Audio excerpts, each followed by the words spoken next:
Howdy, welcome to another episode of Three Deep South. We are a college football podcast brought to you from the great state of Arkansas. Um, we got another big week ahead of us, so this might be kind of a jam-packed show. First things first, we got some decent Friday games that we're going to kind of talk about before we get into like the meat of everything. One I'm kind of interested in off the bat: TCU at Arizona State. Um, Arizona State's not ranked because of that loss at Mississippi State. TCU is ranked because they've had some pretty big wins. I'm kind of expecting that to kind of play out, but this is a big game for Arizona State. If they want to compete going on into the Big 12 season, they can't lose this game, really. What do you kind of think? Maybe not necessarily a prediction, but like the meaning of this game for a team like Arizona State or TCU. Yeah, man. When I think of I think especially in the Big 12, and in the ACC especially, but those two conferences, you can't afford to lose a bunch of games, especially this year, because last year you could be 8-4, and if you make it to the Big 12 championship game and you win, you're automatically going to get a bye. But they got rid of that. Like I think in a conference like the Big 12 or a conference like the ACC, when your strength of schedule isn't as difficult as the Big 10 or the SEC, you really have to make sure you win out the games and kind of get that. I don't like using the term because I think too many people use it, but you kind of have to get that pass the eye test, I guess you could say. And obviously, with Arizona State losing to Mississippi State like they did, that doesn't really look good. Even though I know Mississippi State's undefeated and they don't look like a bad team, it's just you kind of know that they're how do I want to say this? The end of them being undefeated is definitely coming because they're not a top tier team in the SEC. Wouldn't even really consider them a second level team in the SEC. And I kind of think right now, from what it appears, everyone in the Big 12 is kind of in a race for second place. It looks like Texas Tech's the best team in that league, and that's not to say that Texas Tech can't fall later, but it definitely tightens things up whenever you see a team like Texas Tech go on the road and beat Utah the way they did. So I think this game goes a long way into deciding who's going to be that second place team because you got good teams like Iowa State, um, Arizona State, TCU. Baylor hasn't looked terrible. So I think this is a really big game on Friday night that we'll definitely have to keep an eye on. There's some other games going on Friday night, but that's really the main one that I kind of wanted to talk about. Let's kind of just jump in. 11 a.m. On a loaded day of college football, you do have some good 11 a.m. games. Georgia Tech goes to Wake Forest. Georgia Tech should control that game and win it. But the one I wanted to talk about in Champaign, Illinois, Illinois is coming off this terrible loss on the road at Indiana. They get to host USC. Now, this is a team in Illinois that I expected to win that game last week. And if you win that game last week and maybe not even win it, maybe if you just lose it in a fashion that is respectable, you get to come into this game with some grace. You don't have any now. I mean, this is your second ranked matchup of the year. You didn't look that impressive against Duke. And now, a USC team that not a lot of people know anything about yet because they haven't really played anyone is coming into your house. How does Brett Bielema respond? Right now, the line is USC favored by 6.5. I don't really know what to expect out of this game because I don't know where. I know kind of where Illinois is based on what I saw last week. I don't really know much about USC, so kind of how are you gauging this one? Yeah, I think it's a really weird game because it's an 11 a.m. kick. USC, for people that don't understand or don't remember, last week they played the latest game that was on, and now they're playing the earliest game that was on. And I don't really care for Lincoln Riley, but he kind of talked about it in one of his press conferences, and it made me think, it's yeah, that is kind of wild to go from playing at 2 o'clock in the morning to playing at 11 o'clock in the morning. Yeah, it's a week later, but you've got your kids to where it's okay, we need to peak at 9 o'clock at night Pacific time. You need to peak. That's when we need to play. We're going to practice later, all this stuff. And then you switch it over, and now you're having to You want your kids up and ready by 9 o'clock in the morning Pacific time. So it's like, I know that's kind of weird, but like, if you're going to be a top team in the nation, you have to be ready at any point in time. It's hard, man, because I think if Illinois played Indiana 10 times over, I don't think the score would be the same. I think Indiana just kind of caught Illinois like on a bad day and like stuff just didn't fall Illinois' way.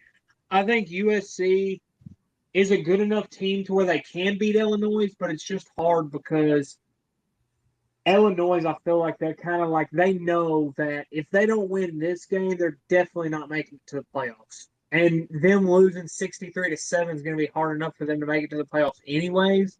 But if they lose this game, it's just kind of like it's going to kind of put the team on the hot seat of being like, okay, our season's pretty much over at this point.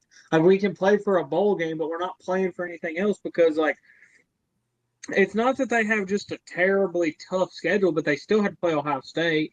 They still have some tough teams coming down the pipeline for them to play. So it's like if they lose to USC, I mean, I don't see them really being anything close to what everybody thought they were going to be. And USC is like their offense is great, and their defense doesn't seem bad, but it's kind of like all the other teams, unless they've had a top matchup in the last 3 or 4 weeks. Like we don't know what they are. We really don't have any idea of, if are they legit on defense? Or are they not very good on defense?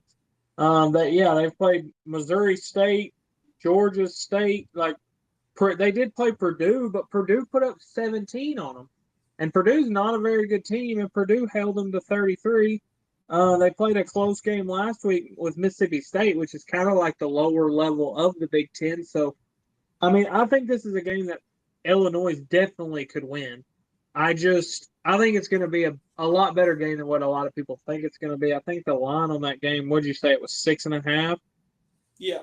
Yeah, 6.5. I think that's about right. I wouldn't bet on this game. I think it could be really high scoring or it could be like a 21-24 game.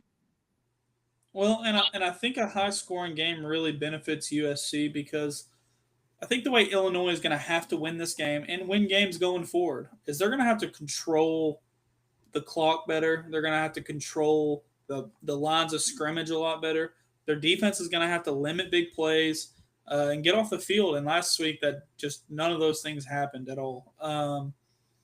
So I think a high scoring game really benefits USC and really does not benefit Illinois. I am taking USC in this game. We have seen teams travel across the country. I know this is kind of like an obscure thing, but like I don't remember what year it was. It was before Oregon came over to the Big Ten. We saw them travel and play an 11 o'clock game in Columbus, and they came out like guns a-blazing, ready to play. So we have seen it happen, but we've also seen the flip side where teams travel across the country and they just look jet lagged.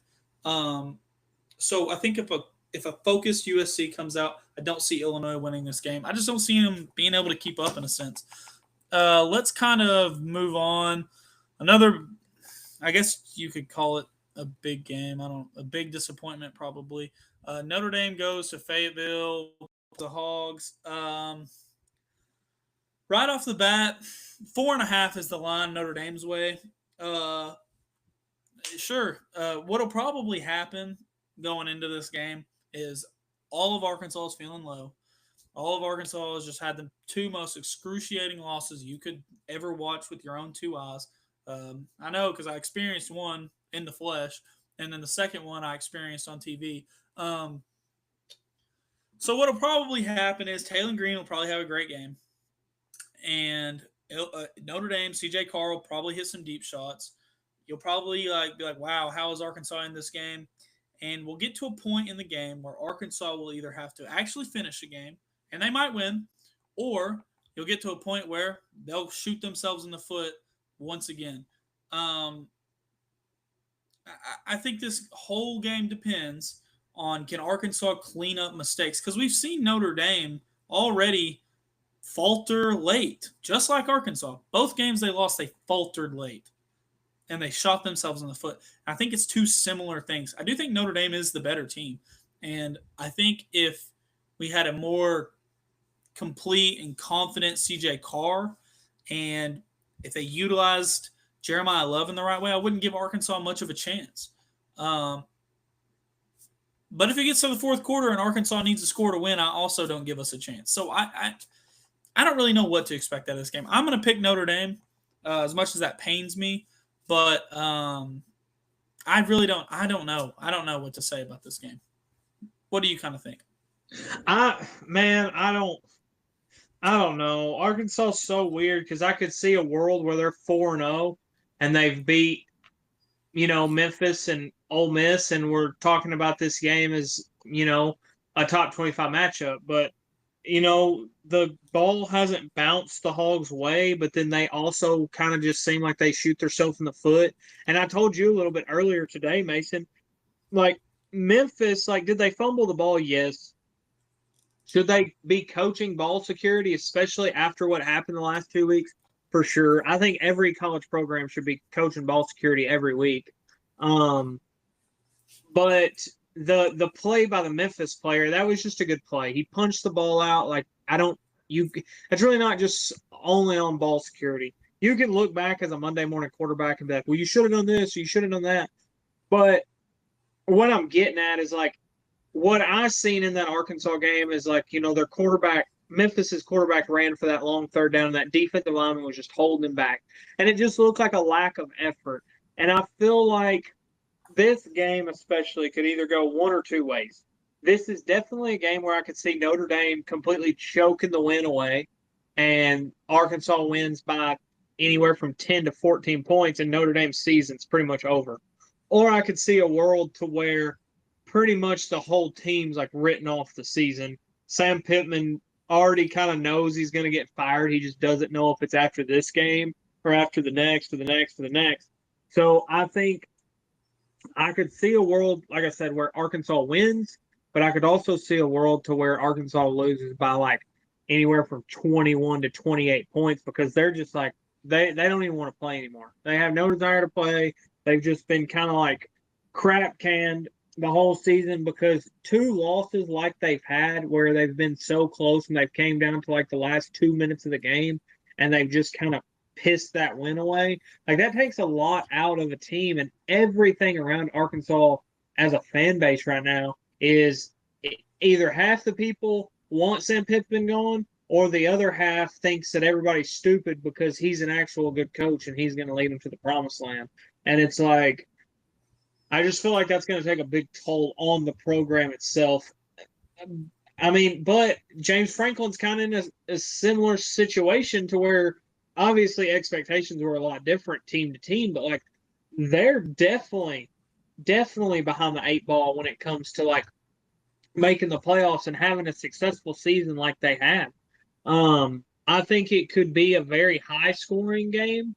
And I'm with you. I think Notre Dame's going to win the game. I think it's going to be a little bit more than probably what you think it is, just because the way I look at Arkansas right now is they just look defeated. They just don't really look like they want to be there until time gets hard, and then they don't want to be there anymore. And it's just like, I mean, I get that. It just seems like they're a very front runner program. If you want me to be frank with you, it just seems very front runner-ish to me. Well, and kind of the way that I feel about it is, and Travis brought this up too, is if this is a team that can't recover from adversity, then they're not going to win another game all year. Like, we had a terrible call at the end of the half. Like, one of the worst calls I've ever seen. Should have been offensive pass interference. He shoved the guy by the neck. Okay, so you come out in the second half. You're still controlling the game, though.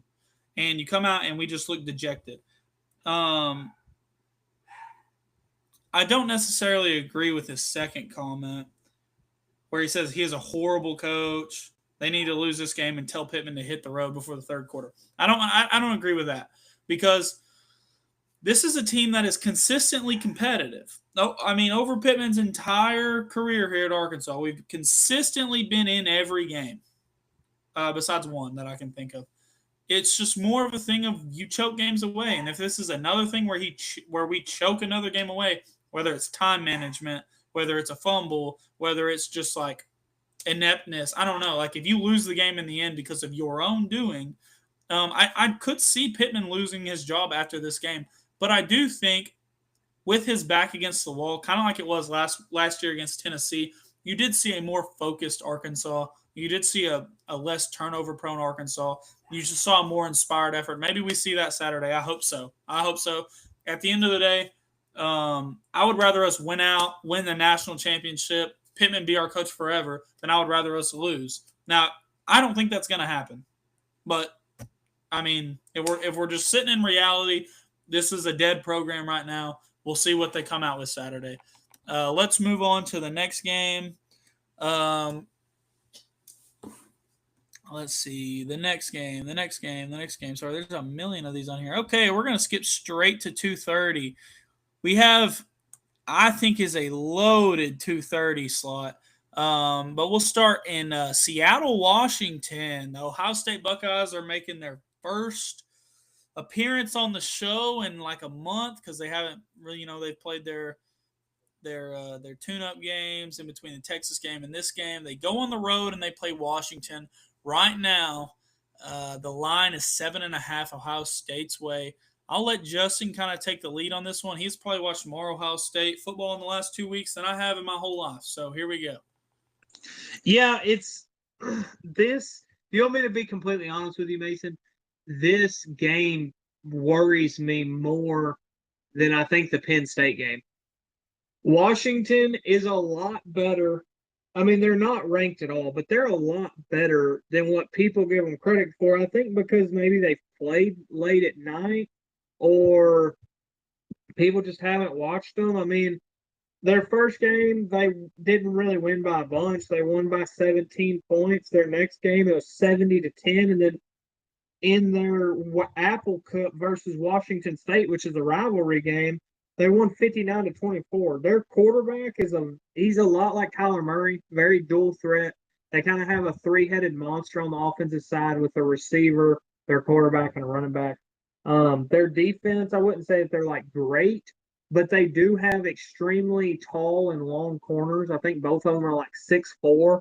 So the main thing that makes me feel a little bit more comfortable in this game is Washington plays man coverage like either the most in the Big Ten or the second most in the Big Ten, like 55%. Well, when you have the receivers that we have, if they decide to play man, it's going to be kind of feast for Ohio State, especially with all the receivers that we do have, if Julian Sain can throw the ball. And I think that's the next big thing. Ryan Day came out in his press conference and talked about how this game plan is going to be a lot like the Texas game plan. Well, it's like, okay, does that mean it's going to be very vanilla and we're not really going to throw Julian into the fire? Because ever since the Texas game, and even in the Texas game, Julian Sain looked great. I mean, he had I think 5 incompletions in the Texas game and like 3 of them were drops. So it's like, are they going to let him open up the playbook? I don't really have any concerns about our defense. I mean, I think our linebackers are athletic enough, and then we do have Caleb Downs that we can spy the quarterback. I just think this game is going to be a lot more than what people expect. I mean, Washington's unranked, and it's only a 7.5 point, difference in that game. And it's not like Ohio State's a bad team. And I'm not just saying that because, they're, my favorite team, but they're number 1 in the country for a reason. Now, Texas, yeah, they might not be what they were all cracked up to be, but there's not too many teams across the country that look more complete than Ohio State. So I personally feel like they deserve that number 1 spot. But to me, it's kind of it's very, I don't want to say this, like it's unjust for Washington not to be ranked, in my personal opinion, just because it's like, here's the thing, Vegas isn't just going to put lines out there because it's like, well, I like Washington's colors. No, they put lines out there because it's like that's where the money comes from, and that's what they believe, and that's what they think is going to win them the most money as Vegas. So it's like Washington's obviously better than a non-ranked team if they're only, if Ohio State's only favored by 6.5 or 7. And the thing is Washington hasn't even they didn't get 1 top 25 vote. They didn't even get a single one. So it's like, to me, I think they've been disrespected, which is very scary for the number one overall team to go in and play a team that, feels like they've been disrespected this first 4 or 5 weeks. And then another thing that a lot of people aren't talking about, they compare Washington to Penn State during a whiteout. They've been said to be the second loudest stadium, across college football. They had the loudest stadium up until I think 2022. They had like 133 decibels, and the only team that beat that was 2022 when I think Alabama went to Neyland Stadium, Tennessee. It's a very, very loud environment, and I think Washington's extremely underrated for what they've done all season and what their stadium can be. So I'm obviously going to take Ohio State. I don't know. I think I'm going to take the points too. I feel like if Ohio State's an explosive enough offense and have a good enough defense to where they can kind of quiet that crowd down, but I mean, watch out if Julian Sain comes out and they go 3-and-out, and then Washington gets the ball and scores. I mean, that place is going to be an absolute madhouse. Well, and that's kind of what I was going to talk about. It was like, if you look at Washington's schedule, the way it lines up for their home schedule is they got 2 big games at home. They got this one. And then, the Illinois game, is going to be a big one if, Illinois isn't completely disappointing. But really, they got Ohio State and they got Oregon at the end. It's their first big game. It's going to be on a national stage. And they're going to be fired up. And this is like their first real coming out party to all the college football fans this year. So I do think it's going to be an electric environment. It's going to be really charged up. And I do think if Ohio State maybe starts a little slow, maybe they get pressure, maybe Washington gets the ball first and they have a great script and they go and score. Like, if Ohio State does start a little slow, this game could get scary because the crowd's just going to get more and more excited. The Washington team is going to get more and more, motivated and excited. And it's just going to be one of those things that, like, you might be watching Ole Miss LSU and then be like, holy cow, Ohio State's down on the road 17-13 in the middle of the third quarter, and tune into that game. So I definitely think it's a game to watch, even if your main focus is going to be LSU Ole Miss. I think this is one to keep an eye on. Let's kind of go into that. Oh, also, I'll be taking Ohio State. Not the points, though. I think it's going to be a close game. Let's talk about LSU going on the road to Oxford, Mississippi. I hate to bring up this stat because Travis is in the chat right now, and he told me not to tell him the other day. The home team has won this game like the last 6 or 7 years or something like that. LSU hasn't won in Oxford. Ole Miss hasn't won in Baton Rouge. So what does that say going into this game? To me, absolutely nothing. Doesn't mean anything to me. But it is an interesting stat. I think that LSU's defense is very, very good so far. Now, I don't know, based on who they've played, if that means a whole lot.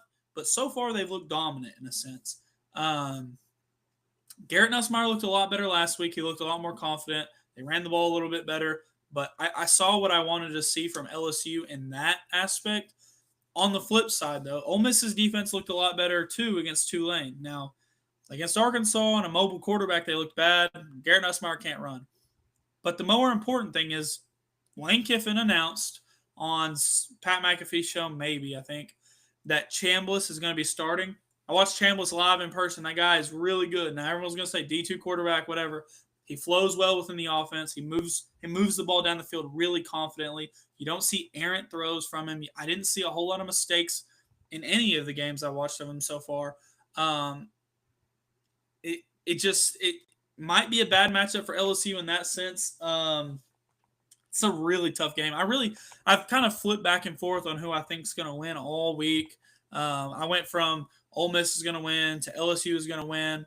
And I think I'm just going to stick with the defense going on the road. I think Ole Miss is not going to be able to stop the run very well. I think it's going to set Garrett Nussmeier up going forward into the fourth quarter. I do think it's going to be a really, really tight game, but I am leaning LSU as of right now. What do you kind of think going into this one, Justin? Okay, so for people that don't know, me and Mason talk pretty much every day, maybe not like over the phone call, but like I said something in our group chat, and I said I think Ole Miss is going to win this game, but it's really not going to matter. And me and Mason, we didn't get into it, but we're both people that like know college football, so like we talk about it, and like people kind of listen to what we have to say, or they'll chime in. But like, here's what I'm going to say: both of these teams are undefeated. I feel like whoever loses this game does not make it to the playoffs. I feel like they're not going to make it to the playoffs, and I feel like even the winner might not make it to the playoffs. Here's my whole thing, and I really don't. When I say all these things, it's not doing transitive property. It's more just kind of letting people understand where I'm coming from. Because like I can pull all this stuff out of my ass, and people are like, well, why is he saying any of that? That doesn't even like make sense. Like LSU's defense is great. I mean, am I going to say that LSU's defense is great? No. Just like I wouldn't say Ohio State's defense is great, because it's like, what, they played a Texas team? And over the last 4 weeks, we've seen Texas's offense is not all that. Now, if Texas was going out putting up 56 and 80 and 75 and like what they're supposed to do against lower level teams, it'd be like, okay, then Ohio State's defense is probably pretty legit. LSU, now it was week 1, but they held Clemson to 10 points. Great. Freaking Clemson got held. Clemson got held to 16 points against Troy the very next week. And then other than that, yeah, LSU had 5 picks against Florida, but it's like, was that DJ Lagway's fault? A few of them were. Yes, a few of them were DJ Lagway's points. And it reverts back to like, is LSU's defense good enough to put up with their offense? Because in that Florida game, LSU's offense, they had 5 interceptions. They only scored 13 points.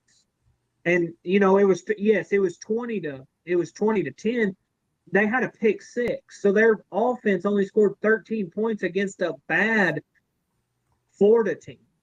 And then going over so that's my question with that team is like, is their defense really actually legit?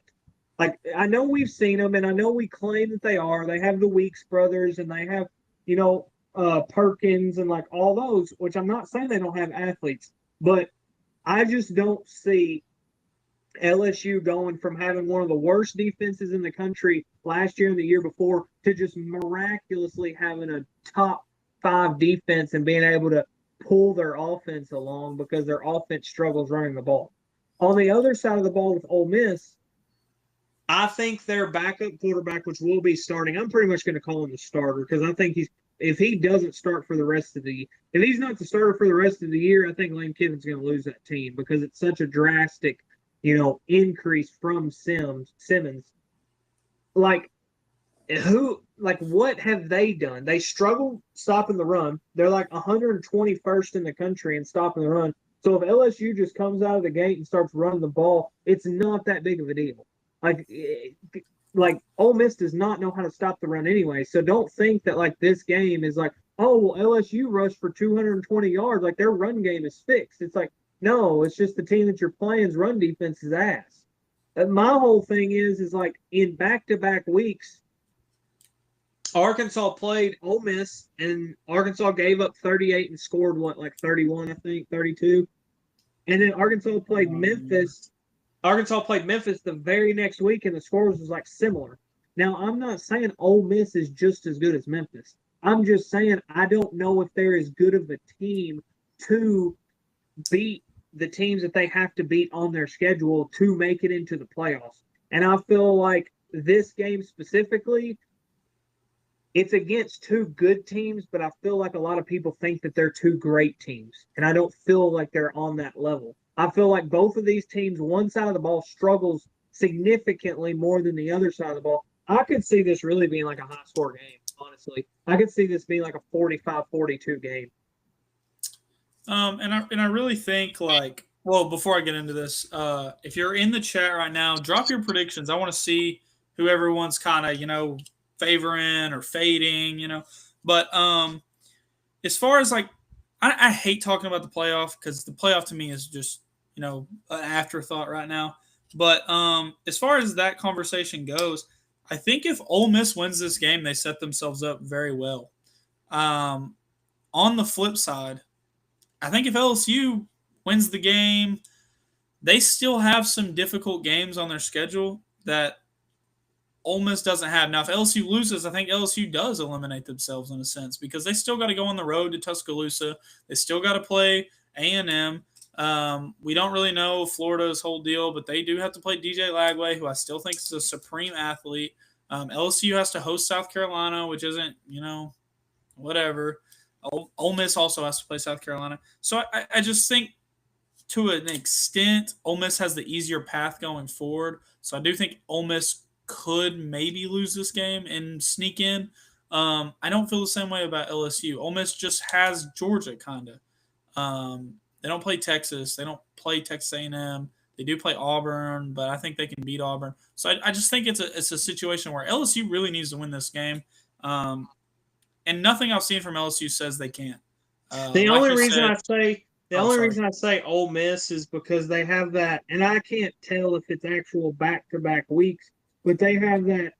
They have to go to Georgia, and then they have to go to Oklahoma. And I know Mater's out right now, but he'll be back for that game. And that's the scary part about. And I don't want to say looking forward to the playoffs, but when you get up to this upper echelons of teams, like they're like if LSU doesn't make it to the playoffs, like their season was a wash. What I'm getting at is like if Oklahoma loses like 2 or 3 games without John Mater, and then he comes back and LSU loses to him, it's like, oh crap! Well, LSU lost to a 7-5 team. You know what I mean? So or Ole Miss, sorry. So it's like I don't want to say both of these teams are out, but I do feel like if they lose, they're not going to be anywhere close to getting in. But I feel like personally, like I think the over/under is like 57.5. Yeah, I would smash the over. I could see this being one of those crazy high-scoring games, honestly. Because really, if you think about offensively, this is the first actual test LSU will have. Yeah, you're right about that. Let's kind of move on. Another 2:30 game going on in College Station. Auburn goes on the road to number 9 Texas A&M.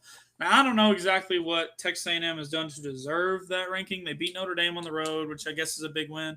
They haven't done anything else. I think it's a situation where Auburn got faded for losing on the road to Oklahoma. I don't really understand why. Marcel Reed did look good in that game against Notre Dame, but I haven't seen anything that said Notre Dame has a good defense. I mean, I haven't seen anything. Jackson Arnold can give them the exact same problems. I think this is setting up to be a disappointing game for A&M. Right now, the line is 6.5 A&M's way. I'm fading that. I'm giving that to Auburn. I'm taking the Auburn spread at the minimum. I really liked Auburn's defense last week. I thought they looked great. I think offensive line killed them, and I think just being on the road kind of hurt them. They did let up 9 sacks, which if they do that again, obviously I don't think they're going to win. But they did that, and they still had a chance to win in the end. I think they clean up offensive line play. I think they keep playing good defense. They contain Marcel Reed, and I think they win on the road in College Station. I'm going to be really interested in that game. What do you kind of think, Justin? Yeah, I'm pretty interested in that game. I mean, as much as you can be, that 2:30 slot, man, is going to be hard to like watch the game. Sorry, I was getting a phone call. I'm doing the podcast on my phone. Can you hear me or no? Can you hear me now? You're good now. You're back on. Yeah, I got a phone call. I do my podcast on the phone. It's a really weird slot because you have so many games in that 2:30 that like you're gonna either have to hope to God that YouTube TV has their wits about them and they put all these games on one screen, or you're going to have to get your computer out, your phone out, 2 TVs, and put them all up in the same spot because, like, at that point, like, how do you determine what game to watch? You have Ohio State, Washington, LSU, Ole Miss, Auburn, Texas A&M, Indiana, Iowa. Like, you have so many games there where it's like, which one do I watch? I wouldn't say that this is the top team, but I could see Auburn upsetting Texas A&M. I'm kind of with you. I don't understand how they got that 9th rating. I really do like Texas A&M. I think they're one of the better teams in the SEC this year. They struggled stopping the run.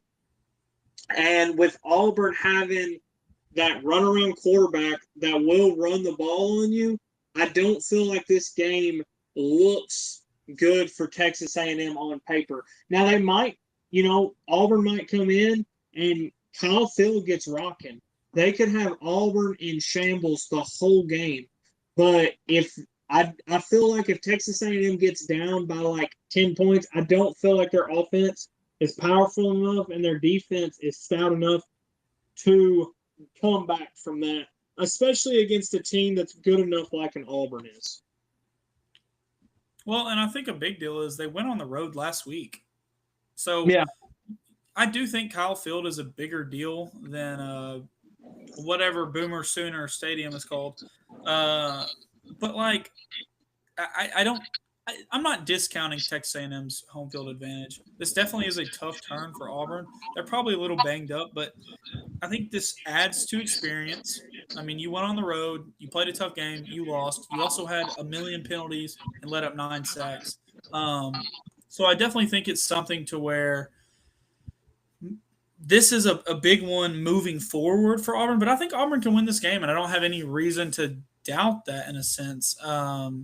From what we've seen from Texas A&M, you're right. They are susceptible to a good running team, and they're also susceptible to letting teams score like over and over and over again. The only reason they beat Notre Dame was because Notre Dame muffed an extra point. Now, I'm not saying they wouldn't have won that game in overtime, but like they're a muffed extra point away from like going to overtime in a hostile environment and maybe losing to Texas or maybe losing to Notre Dame. So I will be very interested in this game. It's probably going to be the phone game for me because I'm probably going to be watching the other ones on the TV. But I am very interested to see how this game goes. Do we want to talk about Indiana, Iowa? I mean, Indiana goes on the road to Kinnick. I don't think Iowa is very impressive. I don't think their offense is good enough. I think Indiana wins this game pretty handedly. Sorry, you're muted, by the way. Oh, I got you. No, I don't think. I mean, there's nothing to really talk about. I think Iowa's obviously a tough place to play. It's a 8.5-point spread. I mean, I don't think Indiana's as good as what they showed last week. I think they just kind of got lucky and balls flopped their way, and some of their plays hit that weren't supposed to hit. And I think Illinois is a lot better team than what Indiana made them look like last week. But I don't. I mean, no. It's a game of the middle tier Big Ten teams, so it's like there's nothing to really talk about because you don't know what either one of those teams are. Iowa could be really good this year because they actually have a defense, but you don't know that because they haven't played anybody. So I would think in that game that would be the last one that I would watch out of those matchups. That's what I'm getting at. And here's a game. It's not necessarily like game of the week or it's probably not even on anyone's radar because of all the other games going on. But it's very interesting to me. Tennessee goes on the road to Starkville. They play Mississippi State. To me, this is kind of a show us what you got game for Mississippi State. Obviously, they won that game against Arizona State, but I think Tennessee's a good team. Tennessee's defensive line in the first half of that game against Georgia looked really good. Joey Aguilar looked really confident. Now, he did have some lucky plays down the field against Georgia in that first half. And obviously, the second half happened and they lost that game. But I do think Tennessee wins this game. But let's imagine a world where Mississippi State does win this game. At home, another big one.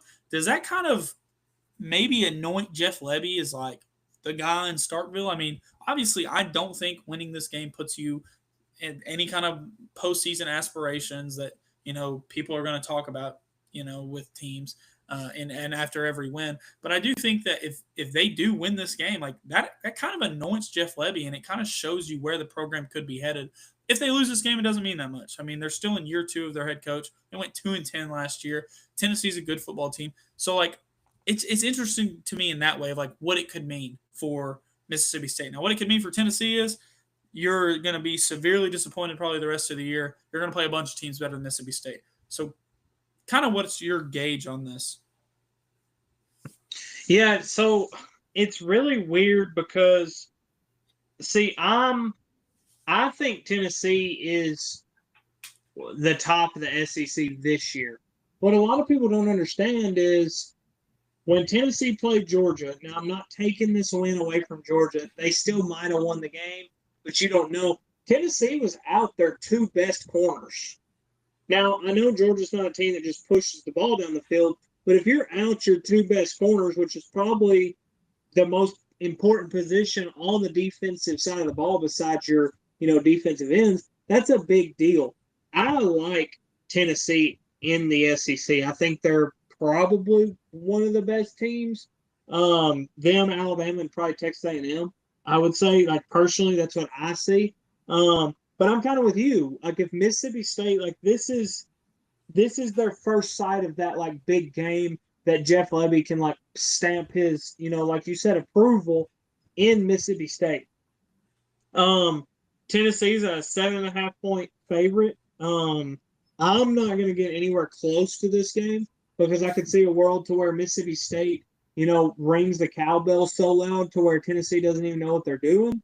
But I could also see a version of Tennessee that we haven't seen yet, and they just absolutely dog walk Mississippi State and kind of tell them like, hey, don't forget, you're still the little brother in this conference. I know you've beat some people and you got off to a 4-0 start, but don't get it twisted. You're not up here with the big dogs yet.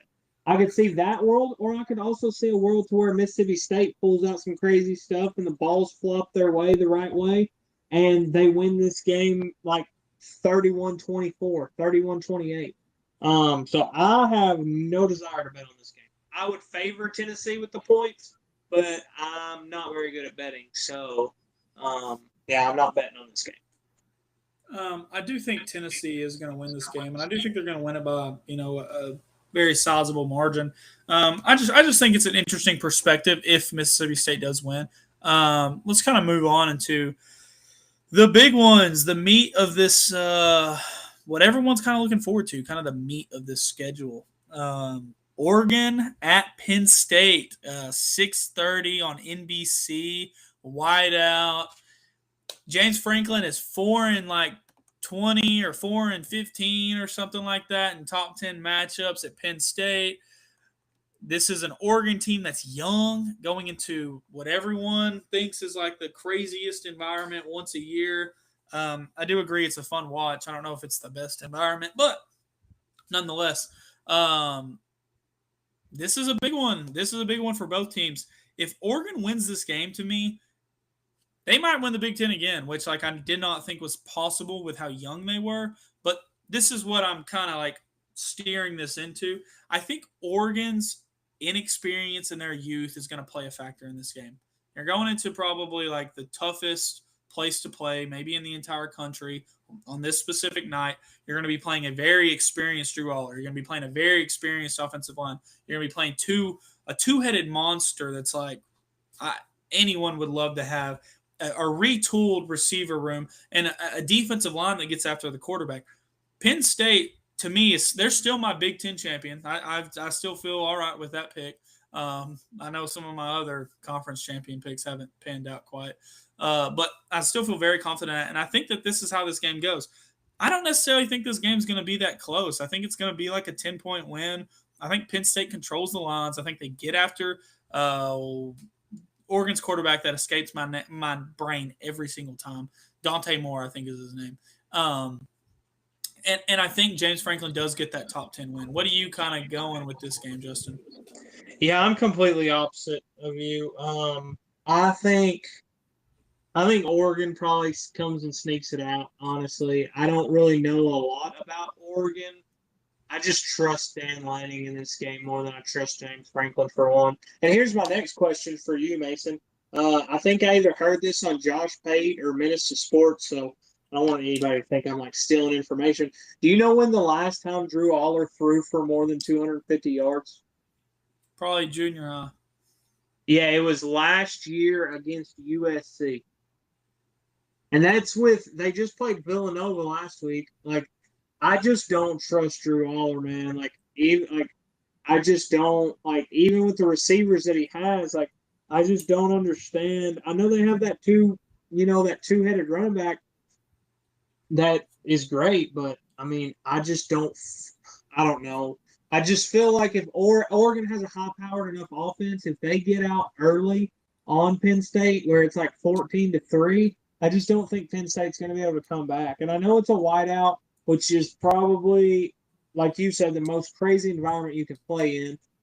It's just ridiculous. It's wild.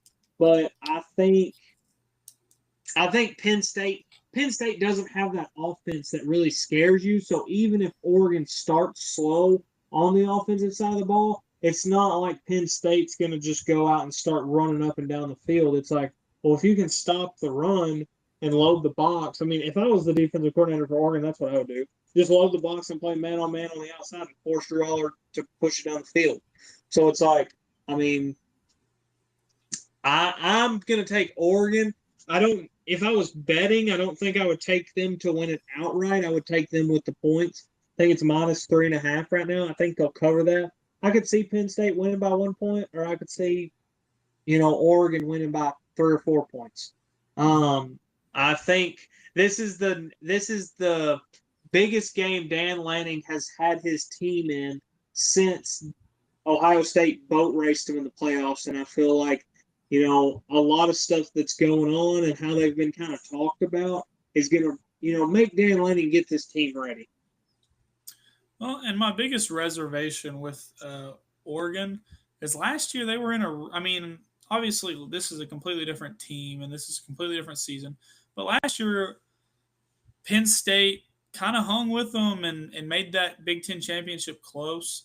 And it's essentially the same Penn State team minus Tyler Warren, which is a big piece against a very inexperienced team coming into this environment. And I trust run games and defenses, and I think that's going to play a big part.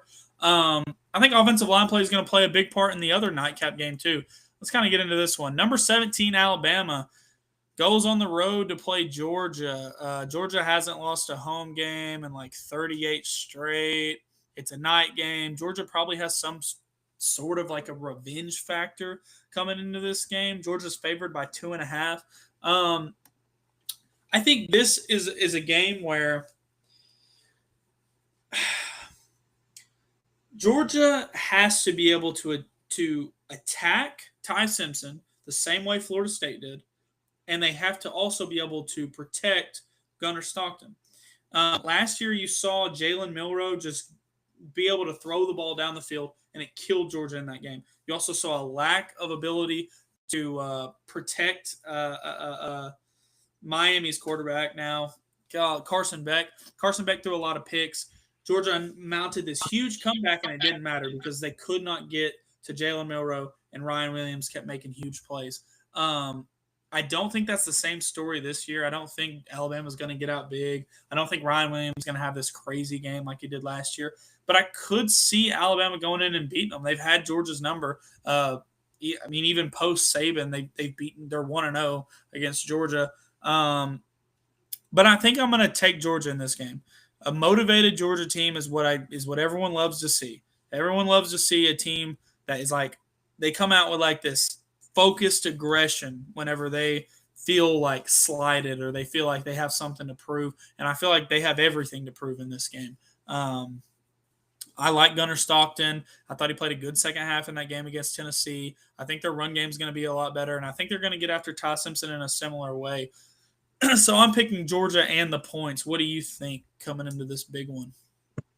Yeah, if this was a neutral site or if this was in Tuscaloosa, I would really feel comfortable picking Alabama. I don't feel comfortable picking Alabama, but me personally, I think Georgia's fraudulent. I don't like Gunnar Stockton. I personally don't like. He doesn't push the ball down the field at all. Zachariah Branch, his average depth to target is like 0.9 yards. So all they throw him is screen passes. Which if that's your offense, great. But I'm just saying, eventually they're gonna have to push the ball down the field. Eventually, either you're gonna be down in the fourth quarter by 14 points, or something's gonna happen to where you have to push the ball down the field. And I don't know if Gunnar Stockton can do that. And I feel like this is an Alabama team that could force the game to go that way because Ty Simpson does look good. They look like, I wouldn't say a completely different team from week one, but they do look different. That's when you grow. is in between week 1 and 2. That's when the team makes the biggest jump. Ty Simpson is a very accurate quarterback. I feel like if Georgia can't get after Ty Simpson, I feel like that offense is gonna kind of give Georgia the works. Georgia's defense isn't what it has been over the last 2 or 3 years, and their offense, they have a good offense. I would say they're a little bit better than like a Penn State. They rely on the run very heavy.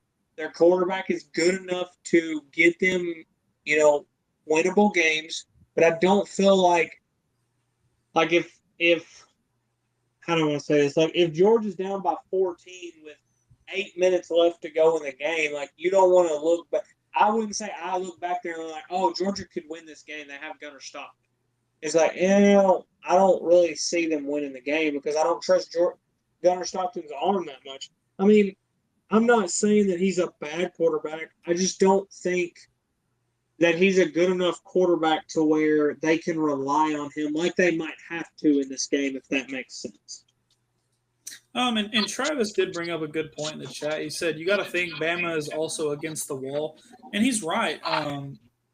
Bama's performance against Florida State was abysmal. It was a performance that you questioned the coach's grip on the team. It was a game that you questioned Alabama's like care and their effort, and they didn't look like they wanted to be there. Now we have seen a more focused Alabama. We've seen a Alabama that's given a lot more like effort, and you've seen a way better Ty Simpson.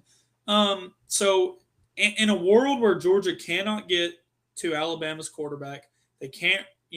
Jam Miller's coming back. You can't stop Jam Miller. You can't get to his quarterback. Georgia does lose the game if that happens. I just trust Kirby more than I trust Kalen DeBoer. And I think the defense is going to be fine in this game. I think Tennessee's a better offense than Alabama is, and I think that's why you saw those fits in the first half. But in the second half, I thought Georgia really adjusted well, and they made plays when it mattered. So that's kind of my thought on that. But I like the Alabama pick too. If I'm betting on this game, I'm probably just like taking the over. Yeah, that's where I don't think with pretty much all the games that we picked today, I think I would stay away from picking. I would kind of stay towards the over under because I like Alabama in the game, but Georgia has not lost a home game since like 2020. So it's like, why would you bet against that? I like Oregon in the game, but Penn State has the crazy whiteout. I like Ohio State in the game. That's my team. But Washington has the second longest, home win streak. So it's like, I would not bet an outright win from any team. If anything, I might bet Oregon to cover the spread. Anything else, I'm betting over under on scoring totals. I'm not. I'm staying away from it. I would suggest anything that I say about bet this or bet that, don't bet it because I will lose you your house. I'm not good at betting. I think I had 1 week where I probably could have won somebody, $1,500-$1,600, but I told you not to listen to me. So I wouldn't listen to me on this. I'm not betting any games this week. I'm just going to enjoy it. I'm probably going to be too nervous about the Washington game, so I don't even know if I'll tune into any of the other games. I hope to. By the way, I'm not going to let this sight be unseen. Mason, whose jersey are you wearing? This is a Peyton Hillis jersey, born and raised Conway, Arkansas Razorback, Madden 12 cover, just all around legend. I don't care what anyone says. The way that man ran the football is why everyone loves Cam Scatterbo. It's why everyone loves Mike Allstott. And if you haven't checked in and watched Peyton Hillis highlights, go ahead. All around utility tool. All around dog. I figured I had to. I was like, who? I didn't even notice when we got on. I was like, oh, cool, Mason's got an NFL jersey on. And then I seen Browns, and I was like, is that? I know that ain't a Baker jersey, and I know it's not a Johnny jersey. I was like, who is that? And then I seen you lean back. I was like, oh, that's 40. I know exactly who that is. Yep, eBay, buddy. eBay. That's where you get them. But guys, that's all I got. That's the gist of the week this week. You got big games all day. This is definitely a day to work your glutes a little bit in preparation. So make sure y'all like and subscribe. Follow us on Facebook. Follow us on Instagram. Follow us on TikTok. And give us your feedback. We kind of want to know. Now, if you're a shitty ass LSU fan coming to tell me that Arkansas sucks, trust me, I've seen it. I know. I know exactly how it feels. So, but other than that, we want your comments. We want your likes. We want your input. We want to be told where I can do better. Where tell us we're an idiot. I don't care. Just give us your time and your opinions. We appreciate it though, guys. We will see y'all Sunday, 8:30 a.m. We'll be reacting to everything that happened Saturday. Best of luck to your team, unless you're a Notre Dame fan or you're against